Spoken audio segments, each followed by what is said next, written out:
Hello everyone, welcome to the channel. आज हम लोग बात करेंगे लो ब्लड प्लेटलेट्स के बारे में। मेडिकल टर्मिनोलॉजी में हम इसको थ्रोम्बोसाइटोपेनिया भी कहते हैं। जब हमारे शरीर में नॉर्मल अमाउंट से ब्लड में प्लेटलेट्स कम हो जाते हैं तब हम उसको थ्रोम्बोसाइटोपेनिया कहते हैं। ब्लड 4 कंपोनेंट से मिलकर बना है। पहला है आरबीसी। इसका फंक्शन यह है कि ये शरीर के हर बॉडी पार्ट में ऑक्सीजन पहुंचाने का काम करते हैं। इन ब्लड सेल्स में हीमोग्लोबिन नाम का लाल रंग का पदार्थ होता है जो कि इन सेल्स को लाल रंग का बनाते हैं। हीमोग्लोबिन ही ऑक्सीजन लाने ले जाने का इंपॉर्टेंट रोल प्ले करते हैं। दूसरा है डब्ल्यूबीसी। यह सेल्स शरीर को इम्यूनिटी को बनाए रखने में मदद करते हैं।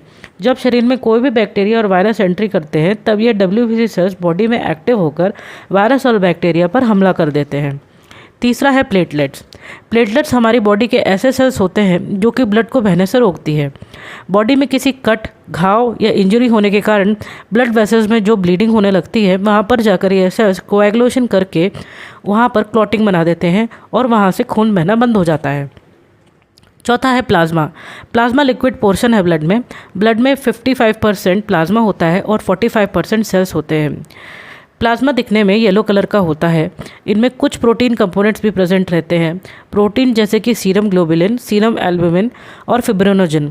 फिब्रिनोजन ब्लड क्लॉटिंग के लिए इम्पॉर्टेंट रोल प्ले करता है। अब हम लोग इसके सिम्टम्स के बारे में बात कर लेते हैं। चोट लगने पर ब्लीडिंग बंद ना होना, देर तक ब्लीडिंग होते रहना, मसूड़ों से नाक से खून आना, स्प्लीन का बढ़ना, यूरिन और स्टूल में खून दिखाई देना, दांतों में ब्रश करने पर ब्लीडिंग होना, परप्यूरा, स्किन पर पर्पल कलर के धब्बे, स्पॉट्स और पैचेस दिखाई देना सुपरफिशियली, हम इसे परप्यूरा कहते हैं। पेटेचिए, पिन पॉइंट साइज के लाल धब्बे स्किन पर सुपरफिशियली दिखाई देते हैं। इन सब लक्षणों के दिखाई देने पर तुरंत डॉक्टर के पास जाना चाहिए। अब हम कुछ ऐसे कॉमन कॉजेज़ की बात कर लेते हैं जिससे कि प्लेटलेट कम होते हैं। Vitamin B12, copper, folic acid की कमी, ऑटो इम्यून इन्फ्लामेटरी डिजीज़ेस के कारण लाइक लूपस और रूमेटॉइड आर्थराइटिस, मलेरिया और डेंगू होने से, अल्कोहल इंटेक लंबे समय तक, viral infections like HIV, hepatitis C, liver cirrhosis होने पर, या फिर एप्लास्टिक अनीमिया। यह एक ऐसी बीमारी है जिसमें शरीर में नए ब्लड सेल्स बनना बंद हो जाते हैं। अब हम डाइट पे आते हैं कि हमें लो ब्लड प्लेटलेट में क्या डाइट लेनी चाहिए।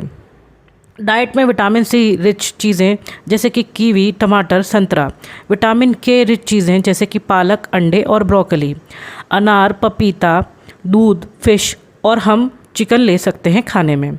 अब हम बात करेंगे कुछ ऐसी दवाओं के बारे में जिनमें नीम, तुलसी, गिलोय, पपीते के पत्ते के रस मिलाकर ये दवाएं बनाई गई हैं। तो आते हैं टैबलेट्स पे। सबसे पहला है हिमालय प्लेटेंजा।